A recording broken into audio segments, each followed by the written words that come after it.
ಅವರವರನ್ನ ಯಾಕೆ ಜನತಾದಳದ ಶಾಸಕಾಂಗ ಪಕ್ಷದ ನಾಯಕರನ್ನಾಗಿ ಅವರ ಪಕ್ಷ ಮಾಡಿದೆ ಹಾಗೆ ಅಂತ ಹೇಳಿದ್ರೆ ಅವರ ಪ್ರಾಮಾಣಿಕವಾದ ಬದ್ಧತೆ ಮತ್ತು ನಿಸ್ಪೃಹವಾಗಿ ಅವರು ಪಕ್ಷದ ಜೊತೆಯಲ್ಲಿ ನಿಲ್ಲುವಂತ ವ್ಯಕ್ತಿತ್ವ.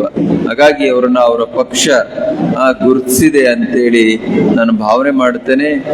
ಯಾಕಂತ ಹೇಳಿದ್ರೆ ಅವ್ರಿಗೆ ಬೇಕಾದಷ್ಟು ಅವಕಾಶಗಳಿದ್ದು ಅವ್ರ ಸ್ನೇಹಿತರು ಇವ್ರದೆಲ್ಲ ಒಂದು ದೊಡ್ಡ ಟೀಮ್. ಚೆಲುವರಾಯ ಸ್ವಾಮಿ, ಬಾಲಕೃಷ್ಣ, ನಮ್ಮ ವಾಸಣ್ಣ, ಜಮೀರ್ ಅಹಮದ್, ಇವರೆಲ್ಲ ಒಂದು ದೊಡ್ಡ ತಂಡ.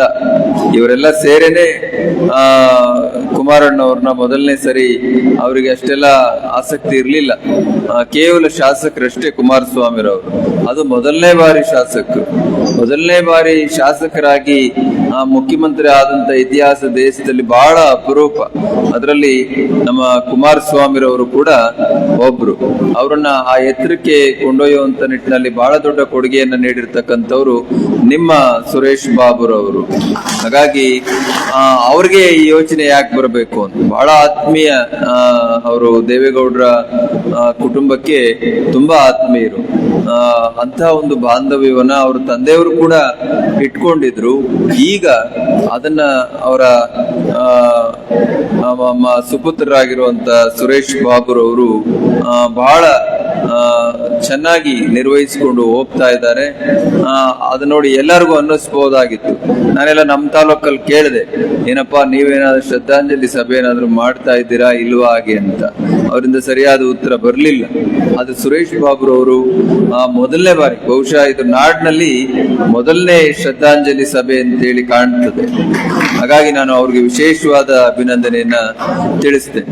ನೋಡಿ, ಯಾವುದೇ ಹೆಣ್ಣುಮಗಳು ತೀರೋದ್ರೆ ಬಹುಶಃ ದೇಶ ಗುರುತಿಸುವಂತ ಮಟ್ಟಿಗೆ, ದೇಶ ತಿರುಗಿ ನೋಡುವಂತ ಮಟ್ಟಿಗೆ ಅಂತ್ಯ ಸಂಸ್ಕಾರ ನಡೀತದೆ ಹಾಗೆ ಅಂತ ಹೇಳಿದ್ರೆ ಕೇವಲ ದೇವೇಗೌಡರ ಮಡದೆ ಅನ್ನೋ ಕಾರಣಕ್ಕೋ ಅಥವಾ ಕುಮಾರಣ್ಣನ ತಾಯಿ ಅನ್ನೋ ಕಾರಣಕ್ಕೋ ಇದೆಲ್ಲ ಆಗ್ತದ? ಅವ್ರ ಸ್ವಂತ ವ್ಯಕ್ತಿತ್ವ ಬೇಕಲ್ಲ. ಎಂತ ವ್ಯಕ್ತಿತ್ವ ಚೆನ್ನಮ್ಮನವ್ರದ್ದು. ಅವ್ರ ಮನೆಗೆ ಯಾರೇ ಹೋಗ್ಲಿ ಅವರಿಗೆ ತಿಂಡಿ ಕೊಟ್ಟು, ಊಟ ಕೊಟ್ಟು, ಕಾಫಿ ಟೀ ಕೊಟ್ಟು, ಜೊತೆಗೆ ದೇವೇಗೌಡರು ಇಲ್ಲ ಹಾಗೆ ಅಂತ ಹೇಳಿದ್ರೆ ವಾಪಸ್ ಕಳಿಸೋ ಮಾತಿಲ್ಲ. ಏನಾಗ್ಬೇಕು, ಎಲ್ಲಿಂದ ಬಂದಿದ್ದೀಯಾ, ಅವನ ನಿಜವಾದ ಕಷ್ಟ ಇದೆ, ನೋವಿದೆ ಹಾಗೆ ಅಂತ ಹೇಳಿದ್ರೆ ಆ ಎಲ್ಲ ವಿಚಾರಗಳನ್ನ ತಿಳ್ಕೊಂಡು ದೇವೇಗೌಡರು ಕುಮಾರಸ್ವಾಮಿ ಅಧಿಕಾರದಲ್ಲಿ ಇರ್ಲಿ ಬಿಡ್ಲಿ, ಆ ವ್ಯಕ್ತಿ ಯಾರೇ ಆಗಿರ್ಲಿ, ಅವರು ಮಂತ್ರಿಗಳಿಗೋ ಅಧಿಕಾರಿಗಳಿಗೋ ಫೋನ್ ಮಾಡಿ ನಾನ್ ದೇವೇಗೌಡರು ಮನೆಯವರಪ್ಪ ಚೆನ್ನಮ್ಮ ಮಾತಾಡ್ತೀನಿ, ನನ್ನ ಮನೆ ಬಾಗಿಲಿಗಿಂತವ್ರು ಬಂದಿದ್ದಾರೆ, ಅವ್ರಿಗಿಂತ ನೋವುಗಳಿದಾವೆ, ನೀವು ಸಹಾಯ ಮಾಡಬೇಕು ಹಾಗೆ ಅಂತ ಹೇಳಿದ್ರೆ ಎಲ್ಲ ಅಧಿಕಾರಿಗಳು ಮಂತ್ರಿಗಳು ಯಾವುದೇ ಪಕ್ಷದವರಿದ್ರು ಕೂಡ ಮಾತು ಕೇಳ್ತಾ ಇದ್ರು. ಅದು ಚೆನ್ನಪ್ಪನವರ ತೂಕ ಮತ್ತು ವ್ಯಕ್ತಿತ್ವ. ಹಾಗಾಗಿ ಅವರ ಸಾವಿಗೆ ಲಕ್ಷಾಂತರ ಜನ ಸೇರುವಂತದ್ದಾಯ್ತು. ಹಾಗಾಗಿ ಅವರು ನಮ್ಮ ನಾಡಿನ ಎಲ್ಲ ಹೆಣ್ಮಕ್ಳು ಕೂಡ ಮಾದರಿ. ದೇವೇಗೌಡರು ಅವರು ಡೆಲ್ಲಿನಲ್ಲಿರ್ಲಿ, ಅವರು ಅಮೆರಿಕಾದಲ್ಲಿ ಇರ್ಲಿ, ಅವರಲ್ಲಿ ಊಟ ಮಾಡಿದ್ದಾರೆ ಅಂದ್ರೆ ಅಜ್ಜಿಲಿ ಊಟ ಮಾಡುವಂಥದ್ದು ಎಷ್ಟು ಪ್ರೀತಿ ಅದು. ದೇವೇಗೌಡರು ತಾವೇ ಸ್ವತಃ ಬೆಡ್ಡಲ್ಲಿ ಇದ್ರು ಕೂಡ ದೇವೇಗೌಡರು ಊಟ ಮಾಡಿಸಿದ್ರೆ ಊಟ ಆದ ತಕ್ಷಣ ಮೊದಲು ಮಾಡೋ ಕೆಲಸ ಯಾವ್ದು, ಅಜ್ಜಿ ಅವ್ರ ಕಾಲಿಗೆ ಬೀಳುವಂಥದ್ದು. ಕಾಲ್ ಮುಟ್ಟಕ್ ಆಗೋದಿಲ್ಲ, ಮೊಣ್ಕಾಲ್ ಮುಟ್ಟಿ ನಮಸ್ಕಾರ ಮಾಡಿ. ನಾನು ನೋಡ್ತಾ ಇದ್ದೆ, ಅಲ್ಲೊಂದ್ ಸಣ್ಣ ಅಗಳು ಬಿದ್ದಿತ್ತು, ಅಗಳನ್ನ ಕೂಡ ಅಜ್ಜಿ ತೆಗೀತು. ಅದನ್ನು ಎಷ್ಟು ಪ್ರೀತಿ ತಮ್ಮ ಯಜಮಾನ್ರ ಮೇಲೆ. ಈ ಹುಡುಗರೆಲ್ಲ ಇದನ್ನ ಹಾಕಿದ್ರು ಸೋಷಿಯಲ್ ಮೀಡಿಯಾಗಳಲ್ಲಿ, 72 ವರ್ಷದ ಲವ್ ಸ್ಟೋರಿ ಇವರಿಬ್ಬರದು ಅಂತ.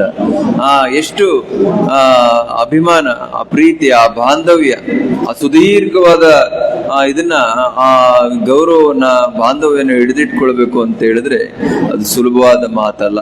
ಅವರು ನಿಜವಾಗ್ಲೂ ಕೂಡ ಅವರೆಲ್ಲ ಈಶ್ವರನ ಭಕ್ತರು. ನಿಜವಾದ ಪಾರ್ವತಿ ಪರಮೇಶ್ವರರಂತೆನೆ ಅವರಿಬ್ರು ಋಷಿ ದಂಪತಿಗಳಾಗಿ ಬದುಕಿದ್ರು ಹಾಗೆ ಅಂತ ಹೇಳಿದ್ರೆ ತಪ್ಪಾಗ್ಲಾರ್ದು. ಅಂತವ್ರನ್ನ ಸ್ಮರಣೆ ಮಾಡುವಂತ ಒಂದು ಸದಾವಕಾಶ ಬಹುಶಃ ಇಡೀ ನಾಡಿನಲ್ಲಿ ನಿಮ್ಮ ತಾಲೂಕಿಗೆ ಮೊದಲು ಸಿಕ್ಕಿದೆ ಹಾಗೆ ಅಂತ ಹೇಳಿದ್ರೆ ಬಹಳ ಖುಷಿ ಆಗ್ತದೆ. ಅದನ್ನ ನಿಮ್ಮೆಲ್ರಿಗೂ ಒದಗಿಸಿಕೊಟ್ಟಂತ ಸುರೇಶ್ ಬಾಬುರವರಿಗೆ ನಾನು ಮತ್ತೊಮ್ಮೆ ಅಭಿನಂದನೆಗಳನ್ನ ತಿಳಿಸ್ತಾ, ಬಹುಶಃ ನಾಡಿದ್ದೆಲ್ಲ ಮತ್ತೆ ಸಂಸ್ಥೆಯಲ್ಲಿ ನೂರಾರು ಸಂಖ್ಯೆನಲ್ಲಿ, ಸಾವಿರಾರು ಸಂಖ್ಯೆನಲ್ಲಿ ಈ ತಾಲೂಕಿಂದು ಕೂಡ ಬಾಬಣ್ಣವ್ರು ನಿಮ್ಗೆಲ್ಲ ವ್ಯವಸ್ಥೆ ಮಾಡಿದ್ದಾರೆ ಅಂತ ಹೇಳಿ ಕಾಣ್ತದೆ. ನೀವೆಲ್ಲ ಅಲ್ಲೂ ಕೂಡ ಭಾಗಿಗಳಾಗ್ತಾ ಇದ್ದೀರಾ, ಬಹಳ ಸಂತೋಷ. ನೋಡಿ, ಬಾಬು ಅವ್ರು ಹೇಳ್ತಾ ಇದ್ರು, ದೇವೇಗೌಡರು ನಾವಲ್ಲಿ ಹೋದಾಗ ಹಾಸ್ಪಿಟ್ಲಿಗೆ ನಾವೆಲ್ಲ ಭೇಟಿ ಕೊಟ್ಟಿದ್ವು. ಅವರು ಐಕ್ಯರಾದಂತ ಸಂದರ್ಭದಲ್ಲಿ ದೇವೇಗೌಡರು ಅದನ್ನೇ ಹೇಳ್ತಾ ಇದ್ರು, ನಾನಿನ್ನೂ ಆಸ್ಪತ್ರೆ ಬರೋ ತಡ ಆಗ್ಬೇಕಾಗಿತ್ತು. ಒಂದು ಪಲ್ಸ್ ರೇಟು, BP ಎಲ್ಲ ನಾರ್ಮಲ್ ಅಲ್ಲೇ ಇತ್ತು. ದೇವೇಗೌಡರು ದೇವರ ಪೂಜೆ ಮಾಡಿ ಅದ್ರ ಕುಂಕುಮವನ್ನ ತಿಲಕವನ್ನ ತಗೊಂಡು ಅವರ ಹಣೆಗಿಟ್ಟು ಹೂವನ್ನ ಮುಡಿಸಿದ 5-6 ಸೆಕೆಂಡ್ಗೆನೆ ಅವ್ರ ಪ್ರಾಣ ಪಕ್ಷಿ ಹಾರೋಯ್ತು.